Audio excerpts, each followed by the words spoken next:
Good afternoon, everybody. Thank you for joining in today. I come to you with another video from Uncle DM's Tips. And this video today is about putting the spotlight on the players, how to put it on, how to take it off, depending on the circumstance. And also, it's not only about how you put the spotlight on the players, how to put also the spotlight in situations, in moments within your game to make them more interesting and in the long run, make them memorable for your heroes, okay? So they will remember the moments that they went through with you and within the adventure.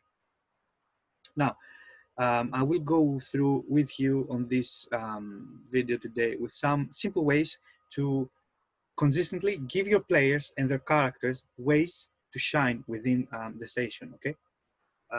And first of all, I'll begin by saying that the best way, one of the best ways to do it, and this approach bears in mind non-combat situations, but more role-playing and RP in general situations, okay?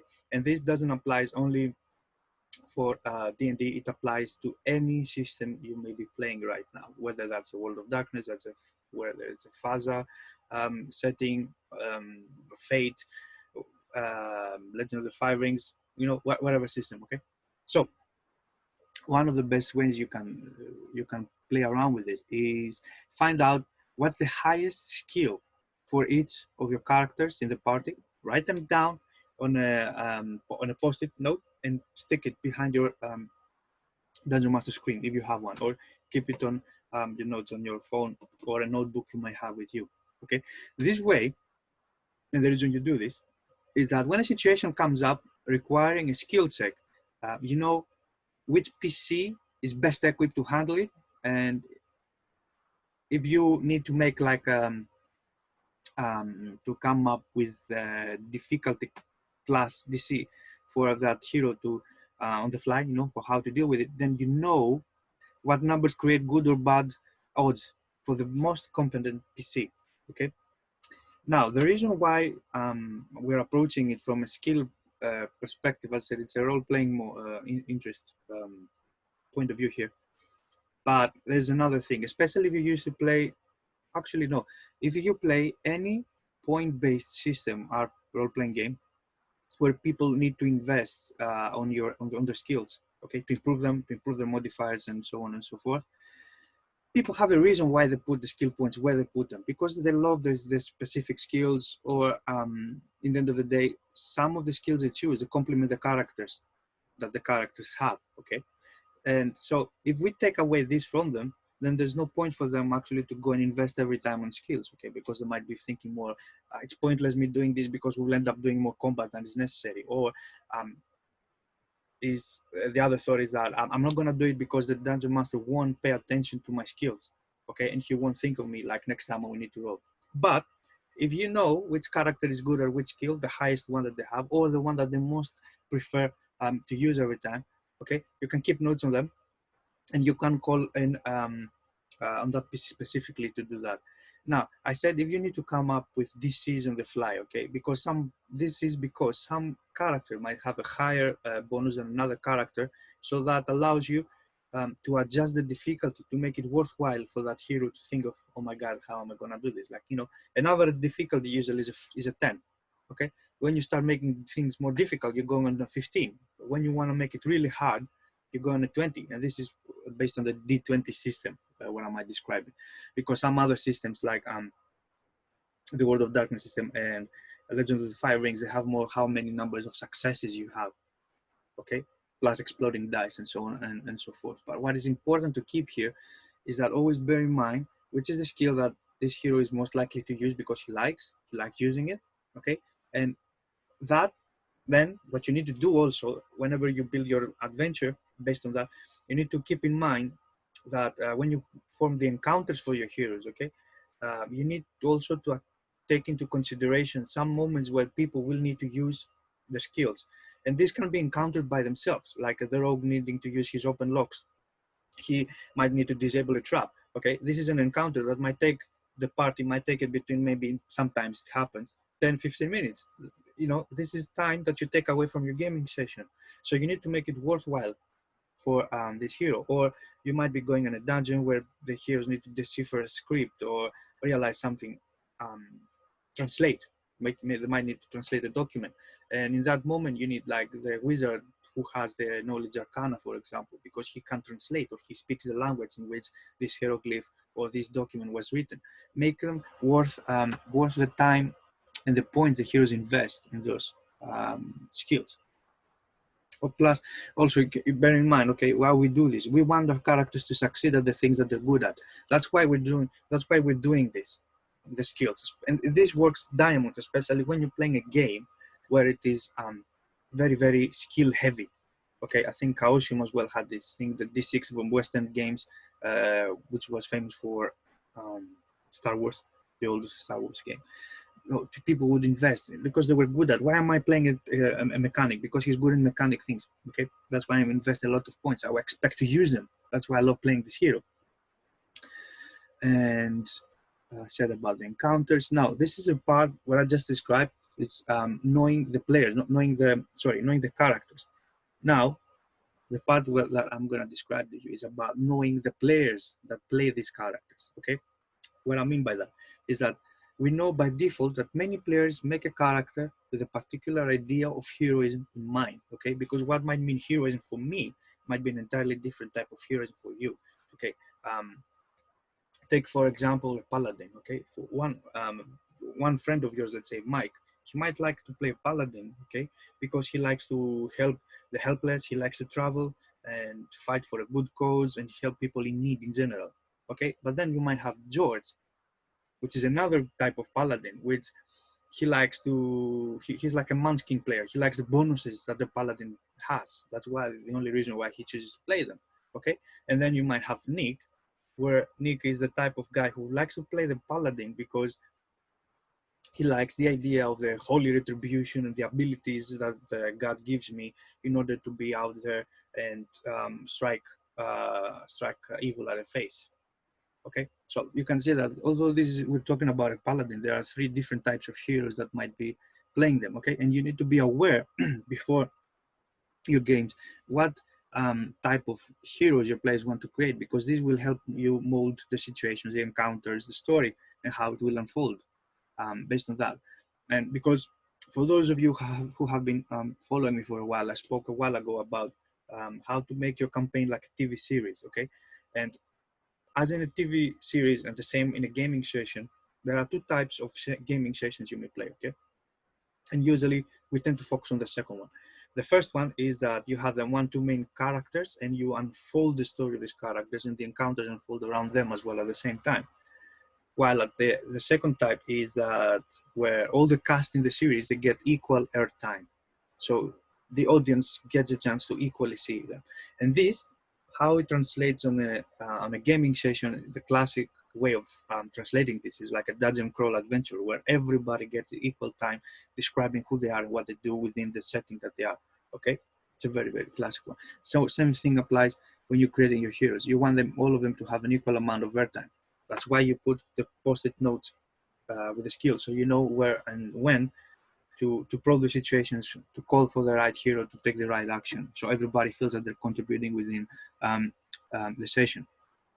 And plus, the players are much more involved in your game when the goals match the character goals, okay?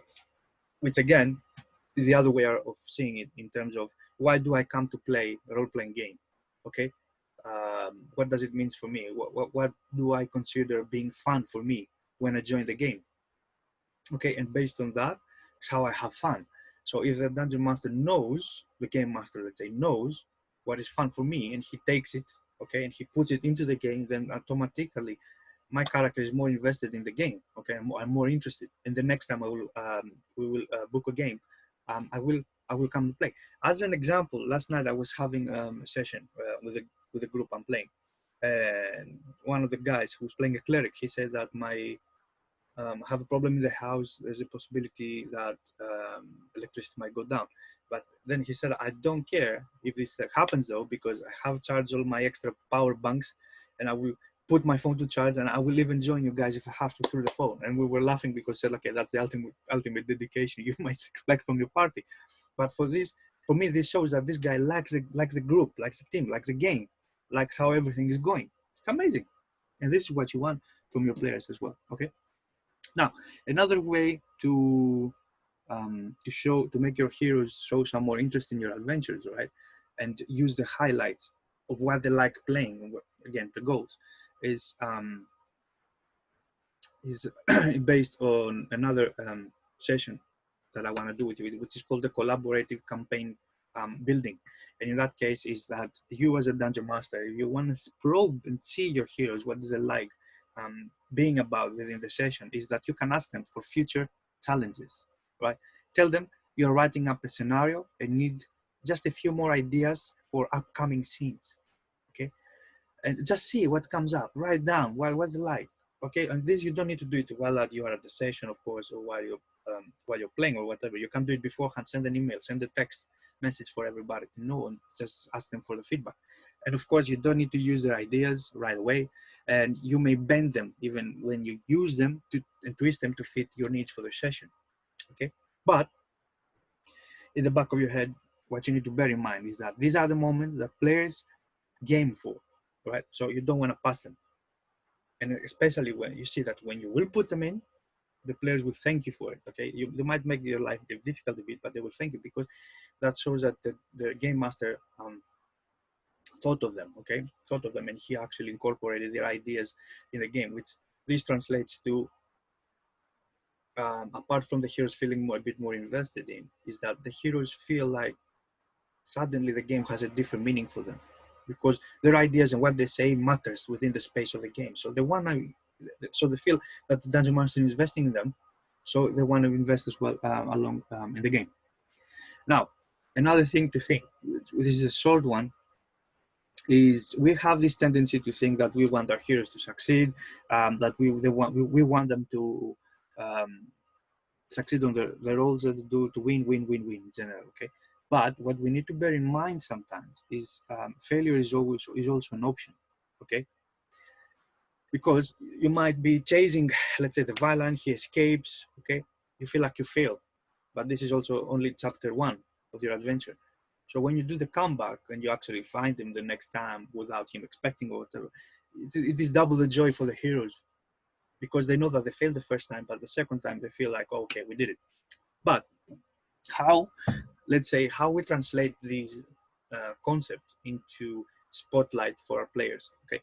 We described in the beginning of this video that we take the highest modifier, the highest ability modifier, the skill that the hero has, okay? And we highlight him when a special, when a situation comes up where a special need for this skill is used. But what you can do as well is the vice versa of this, where you can go and check with your heroes which one is their lowest skill, okay? Which hero has the lowest skill modifier for the same skill. And what you can do is that you can put those heroes in a situation where they have to deal with it, okay? Let's say you have a bard who's very good in socializing, okay? So he has all his modifiers in social skills are blooming on his characters. But then you have a cocky, stubborn, or aloof invoker, okay, who would rather be at his home researching spells, how to cause higher damage. But then you come in a situation where they're meeting the Duke, the bard is not available, but then suddenly the antisocial wizard has to use his social skills, okay? These can cause for funny situation, sorry. Your heroes, your players will hate you for it, but at the same time, as long as it's funny, because it puts them like, fish out of the pond, it puts them in an awkward situation. As long as it's funny, they will laugh it off, okay? They will understand. But you see, again, this is another way of putting the spotlight on the heroes, okay? But in a different way. Yes, you spotlight them for the good things that they do. You spotlight them also in situations where they're not good at something, because you want to make a change of pace within the session. You want to make a little comic relief, not against the player, okay, but an overall comic relief for the session. Because let's say the session is becoming a bit stagnant, or it's going in a direction that is not helping, so you want to put a little comic relief within it, okay? This can happen. It's not bad, okay? And remember, players will often forgive you for making their characters' lives miserable, as long as it's funny. Everybody gets to have fun when this thing happens. But the second rule you need to bear in mind is very simply, don't overuse it, okay? Don't do it on every session, okay? Don't do it on every adventure. Don't do it on every encounter. It's like salt and pepper. Keep it light and simple. Once in a while, helps lighten up the situation, the game, and makes the heroes feel that they're all having a good time, okay? When we meet. Now, there's another one now. It's a bit tricky, this one, okay? And it has to do specifically with attention hog characters, players, sorry. So what you can do as a DM usually is good to have a way of measuring the spotlight that your players have, okay? You might have like a dice, you might have coins, you might have like a notebook or just pen and paper and write, okay? And for every time within an encounter something happens and this hero is called to action that they actually are good for what they do, you tick it or you add one or whatever, okay? Because what you're trying to do with this is just trying to make a habit out of yourself, okay? Making a habit of yourself, giving equal time to all your heroes, because you don't want to play a 4-hour game, right? But it's the last page, they have the last battle, they win, okay? Everybody gets a gold, whatever the reward they get. But you see at the end of the session that this wizard, let's say, for example, he didn't interact only more than once or maybe zero. You don't want that, because this character, they will feel like they're being left out, and you don't want that. You want everybody to have fun, okay? Now, there is one way to working around it, okay? When you have a hero who is an attention hog, okay, you can use, there's a technique you can use, okay, to take the spotlight out of them, because there are some players that have this tendency of domineering sometimes the game, okay? And they might be actually even taking the spotlight out of you because they make the game about them. But of course you don't want that, and this is not the purpose, let's say, of this video to explain. But what you can do in situations like this, you can use distractions. Very simply put, you can use distractions, okay, to get them out of the spotlight. But the key here is to do it at a crucial moment, so the rest of the PCs can get an equal action time. So everything and everybody feels like they're balanced, okay? So you need to know what works in attracting a particular character's attention out of a situation, okay? I don't know if you have seen, I think it was the first season, if you have seen the series Rogue, okay, and specifically the first season, where Caesar is going into the to the big hall right before they stab him, okay, and he's being followed by his bodyguards. But because they knew that the assassination attempt would come, what they did in that moment is that they knew one of the two characters was married and he was very faithful to his wife, but very kind of controlling maybe. So what they did, somebody came to him and whispered to his ear that, oh, I saw your wife doing this and that and that. And he got so upset by the situation, he got distracted and he left the scene straight away. Which the idea was that if he was there, possibly he could have protected Caesar or whatever. And so this is exactly the same thing that you can do. For example, if you have, let's say, a druid, you can have an unusual animal popping up and just drawing the attention of the druid. Or you have a cleric, you can have a visitor, a follower, a worshipper coming at the shrine and just distracting him from his work, starting a conversation. Or you might be in the castle of a duke and you might be on a night gala, and the curiosity of the rogue gets the better of him, and he decides to go and explore the cellar where the duke has the wine, okay, which might take him away from the scene where a diplomacy scene happens where they need to talk, and he has a heist modifier, but he cannot use it, so because he's not there, so somebody else must use it, okay? So these are ways to kind of distract where the need for distraction is, okay? And sometimes I've noticed that it's also good if you have on the table, you know, the map and the heroes and the layout of the castle, for example. Sometimes it's good even for non-combat situations, okay, if you have also the miniatures on the table, okay, to emphasize where the heroes are, the relative positions, because I have had it a lot of times with players whether we're playing on a mat or not, where people were asking me like, where am I relatively to where the others are? And so like, okay, you're distracted because you're over there. I said like, no, how far is it? Like, can I hear them? Can I do this? Can I do that? So sometimes you have the map, you have the miniatures, even in a non-combat situation, will help you and your players realize kind of in real time what's actually happening and how they can or they can't affect, okay, the situation. Now that means that you don't have literally to split the party in order to solve the situation. Just as long as a small distraction happens that they will take them out of action from the scene for a moment or two, where the crucial role or the crucial moment, the crucial action needs to happen. This can make it more interesting, can change pace, and actually can maybe sometimes can balance it, because maybe somebody else wanted to talk but he couldn't, but now he has a chance to. Okay, so it's one way to see it. Now, the last part here is called all the heroic moments within the session that we're playing, okay, that will put into a spotlight or take out of the spotlight the villain or the heroes. Okay, usually what you can do, if you have printed out your adventure, or you keep notes or specific sheets are printed out, it's good to use a yellow highlighter, okay, for certain sentences that they are important within the game, and you highlight them because you want to emphasize what's about to happen. You know, because it might be a read out box for the heroes, but you might still highlight that sentence because you want to use it to emphasize what is about to happen or what is happening. Okay, because bear in mind, when we have moments like this, okay, the stakes are higher than they are usually in every other encounter, especially near the end of the adventure. The stakes are higher, so you need to put more energy and effort making it a momentous event, memorable for your heroes. Okay, for example, situations like this, you might have, let's say, you have an innocent bystander is nearby, or a henchman is with a party, and that henchman is being drugged.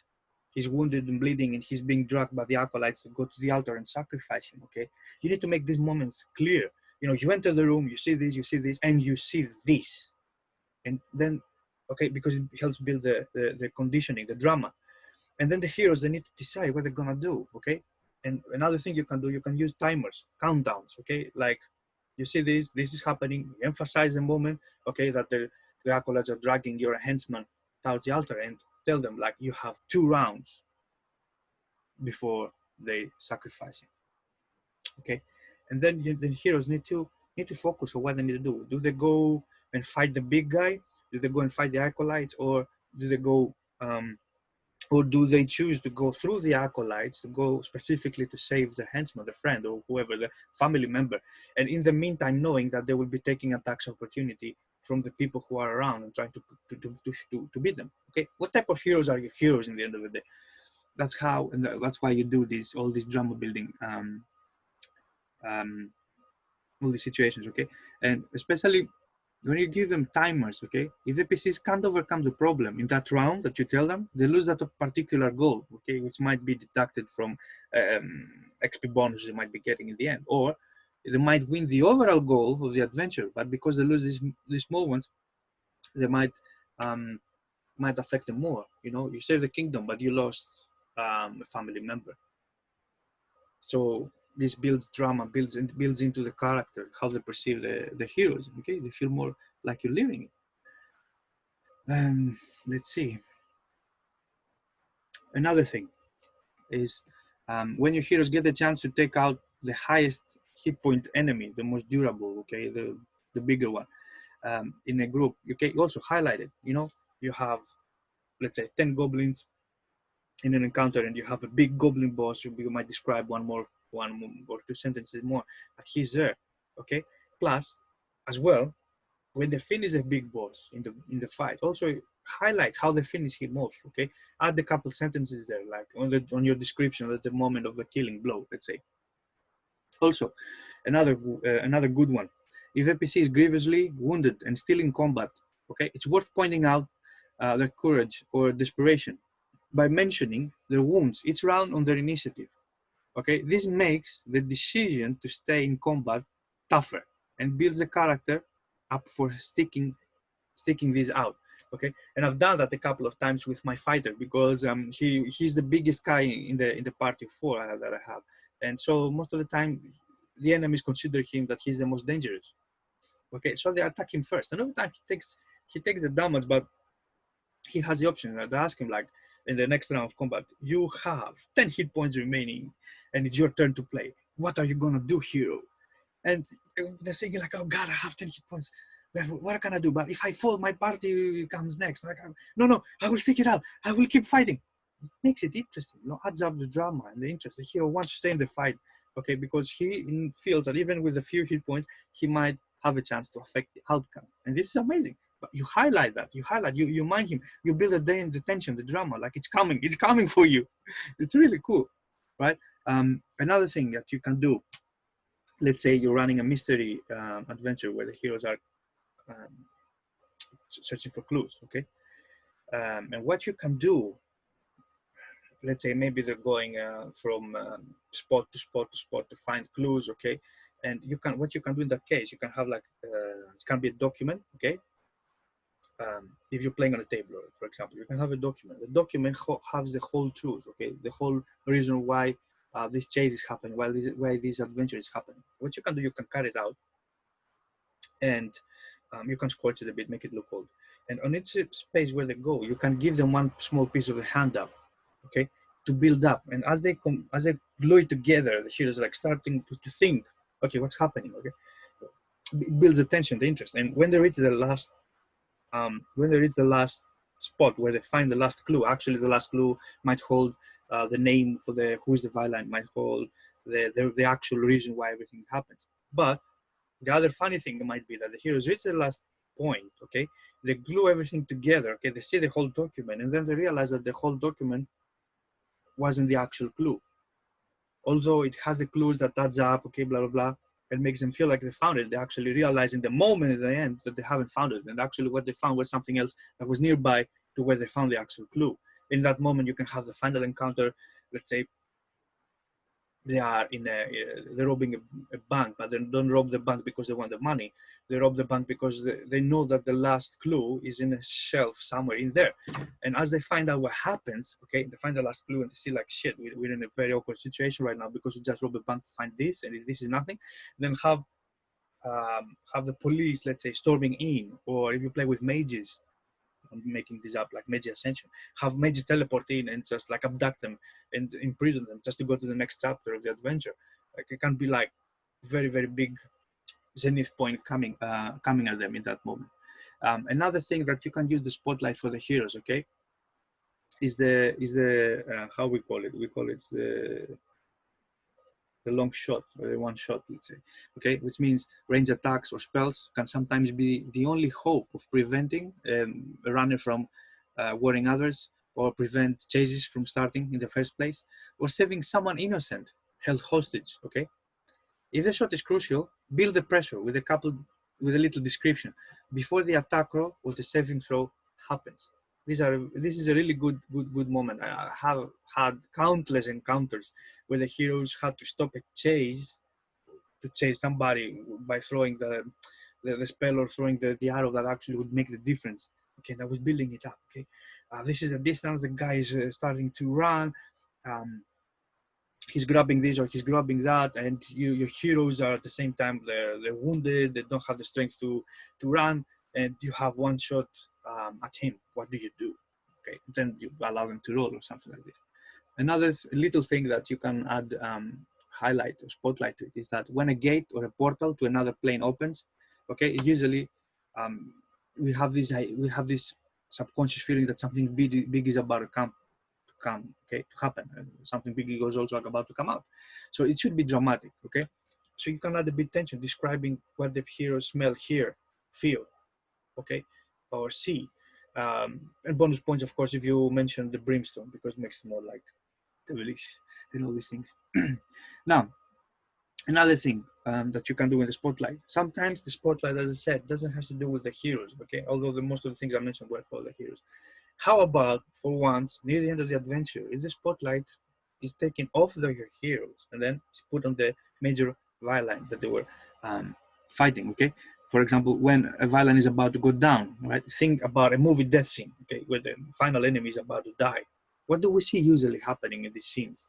Okay, we usually see the villain saying something right before he passes out, okay? So it's good here for you sometimes, especially in a long campaign that you have built up the tension, it's good to write a short speech for the villain, about 50 words, okay? So maybe it might be that he's cursing the PCs for what they've done to him, okay, because it's also everything is point of view anyway, and promises to come back from the grave to revenge, okay? And this can also, by itself, can set up or foreshadow something for a future adventure where the guy then comes like an undead. Imagine you playing, let's say, imagine you playing a Vampire the Masquerade, okay? And something happens where you kill somebody, you think he's dead, and then he comes back like a mummy, like a wild, like a wraith, or like a vampire himself. Then you face him on the first session, you face him again later on the 7th or 10th session. And you were like, oh, I thought I killed you last time. Nope, I'm back and kicking. Not alive, but kicking. Let me see what else. Oh yeah, if you are at the end of a chase, whether it is a chase, can be many things. It can be like your party finally managed to escape. Okay, like you have a car chase, police is chasing you, army chasing you, something that you don't want to be found is chasing you, and you escape. Okay, or you're trying to catch your quarry, or as I said earlier, like you're running after Violin and you lose him entirely. Okay, at the end of a chase. So all these type of chases in crucial moments is good if you put in the end like a couple extra sentences to highlight the importance of what has happened. Okay, if we're running away from, at the end of it is good, like because it helps build up this sense of calmness. If you were chasing your villain and he escaped, you can do that again, like, but this time you build on the sense of failure and disappointment and frustration that the heroes have because they didn't manage. Okay, or if you catch a query, whatever that query is, okay, you can do another couple of sentences where you highlight the satisfaction or the sense of righteousness or justice that you actually managed to catch him, so he will pay for what he did or they did. Okay. Now, last things I want to mention before I close this is that bear in mind a few things. To bear in mind a few things. Right? First of all, is keep the spotlight moving. Don't have it all only on one person the whole time. Keep it moving around your heroes, okay? Sometimes it's also good to place that spotlight on PCs who can be expected to fail for humor, okay? Because it helps change the pace of the session, especially when you feel like your session is bogging down or you have had too much argument about rules as written or rules as intended, okay? You want to change the pace, you want to make something funny to help change the situation, the pace and the feelings of your group. Always make sure that the big moments at the table get 1 or 2 extra words from you to make them stick in the player's memories. Okay, and I gave you countless examples already of what you can use for this situation. Okay, and your game, of course, will be stronger for it because your heroes will be remembering for a long time to come. Things like this happen. Okay, and I want to leave you with this story. It was a memorable moment for me as well. Many years ago, we were playing second edition D&D. I was playing a barbarian warrior, and we were in a cavern and we're fighting a monster.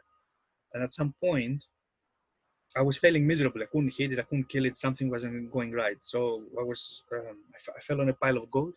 Okay, and I was very, very wounded. And I remember I prayed for a sign from my God. But at the same time, the wizard, he did turn invisible. He would try to escape because he knew that if I died, he would be next. But as he was running away from me, he found a sword among the treasure. And he was like, what can I do? What can I do? Okay, I'll just take the sword, throw it to the water, and I hope for the best as I ran out of the cave. So he throws the sword to me, and at the same time that this happens, I was like, oh God, send me a sign. Like, what can I do? And then I see like, a sword landing right in front of me. And I'm like, where did this came from? And I took the sword and started fighting the beast, and I think I killed it. It was really funny. Like, you're like, okay, God sent me a sign, and then the wizard sends you a sword, but we don't know what happened because I couldn't see the wizard anyway. But this was a memorable moment because how it combined all together. All right, now that's all for me. I will open it up now to you guys. Whoever has a question. And if not, I'm happy that I had you today with me and we had this lovely presentation together. But if you have any questions, I'm open for them. Well, thank you for all the really great advice. I especially love the kind of timer idea about having rounds before a certain thing happens. It's something that I'm now. It will link directly in with what I'm planning in the future, which is fantastic. My kind of question revolves around having the spotlight when there is a party split. And making sure that every player is feeling engaged when you've got half the group doing something and half the group doing something completely different. Okay, I would say use timers again. One way we did that once, it was within I think it was within a haunted mansion or a palace. Okay, and we had split. But what we did with the dungeon master, he put like timer. Well, he gave each group, he gave us 15 minutes because he was trying to keep it like controlled, because he didn't want to give more time to one group than he would give to another group. Yeah. He said, I give you a timer, like you have 15 minutes and you 15 minutes. And every 15 minutes he was rotating if need be. That was one way. Then the second question is like, how much do you want your party to be split? Okay, of course we know that the heroes will have this tendency by themselves, they want to be splitting apart and do. But then again, depending on where you go, okay, another way to put it would be, how much are your heroes afraid towards where they're going? Okay, if it is they're going in a small cave complex that they might not feel like a lot of stuff might happen, they might be more cool to split apart and be in another place. But if they're going in a dangerous place where they know it is dangerous, okay, which you can build it beforehand, and they know that it's haunted, it's like something that they don't know what they're gonna face, trust me, the first thing that they will think is like, the first rule of this thing will be like, we stick together. So it depends on how you build it up as well with them. But even if they split, I would say, in order to save yourself from a lot of headache, have timers. Tell them like, I give you 15 minutes, then I jump to the next one. Okay, depending on the size of the party. If you have like 4 players, maybe give them 10 minutes. If each one is split, give them like 10 minutes max. So this helps build a good balance in rotation, and you don't lose control of what's happening. Definitely, that's great. Thank you. Welcome, Aman. Any other thing you want to ask? Nothing that immediately comes to mind, but I'm sure ideas will pop up later. All right, perfect. All right. So with that being said, thank you very much for joining me and being with me, and thank you for your question as well. And that's all for me. And I hope I will see you, and I will see you guys as well on the next session we'll have next week. All right. Thank you. Thank you very much. Have a good afternoon. You too. Thank you.